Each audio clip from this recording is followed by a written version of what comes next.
From the dawn of time, one of the great pillars holding the fabric of human life has been communion. Not the one dressed in ceremonial robes or bound to sacred altars, but the deeper, older truth behind the word. A common union, the meeting of many in the space where diversity becomes harmony.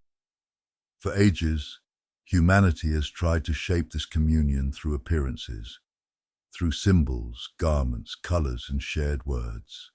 Such signs gave comfort, yet they often bound the soul in unseen chains. For true communion cannot be forged by appearances. It must be born in the heart of each being, where no mask is needed. Once, in the ancient rites, a person's entry into a community was not given at birth, but chosen in maturity. One felt the call, prepared for the path, and was welcomed through the waters of renewal. Baptism was not a ritual for infants, but a conscious step, a cleansing of the past, a rebirth into a shared purpose. And after the waters came bread and wine, the symbols of life and joy, of brothers and sisters gathered at one table. This impulse to belong is older than memory. From clans to tribes, from sacred circles to great temples, humans have always sought the shelter of others. Belonging was survival, unity was strength.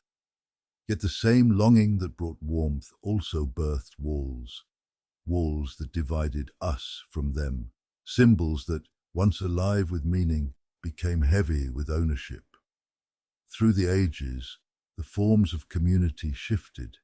In the Age of Aries, identity was forged in small, proud groups, each seeking to surpass the other.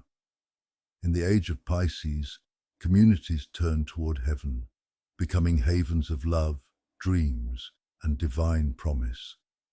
But now, in the Age of Aquarius, the winds have changed again.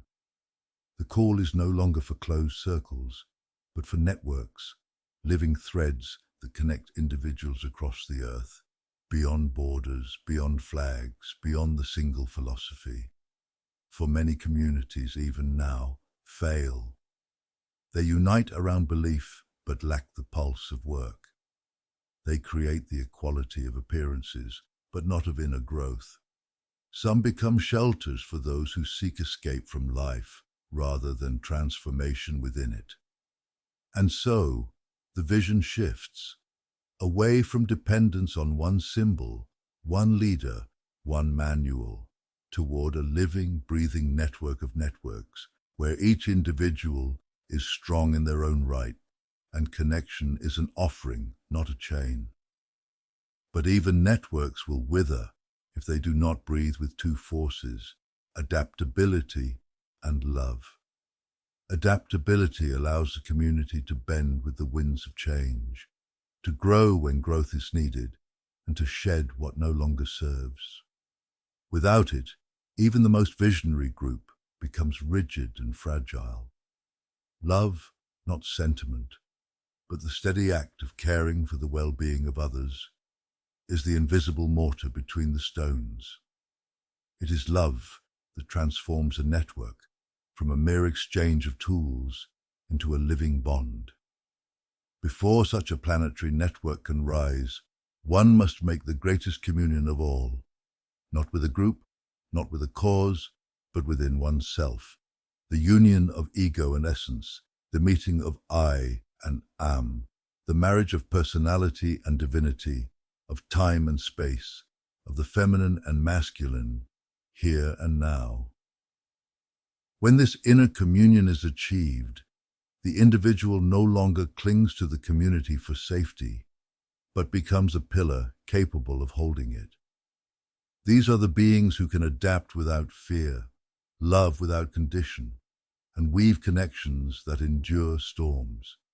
And from such pillars, scattered across the earth, the true planetary community can be born, not in one place, but everywhere at once. Thus, the path of the new age is clear. Move from belonging to a symbol to belonging to a sense, from holding a single banner to holding the world, from being kept by the community to becoming the keeper of communion.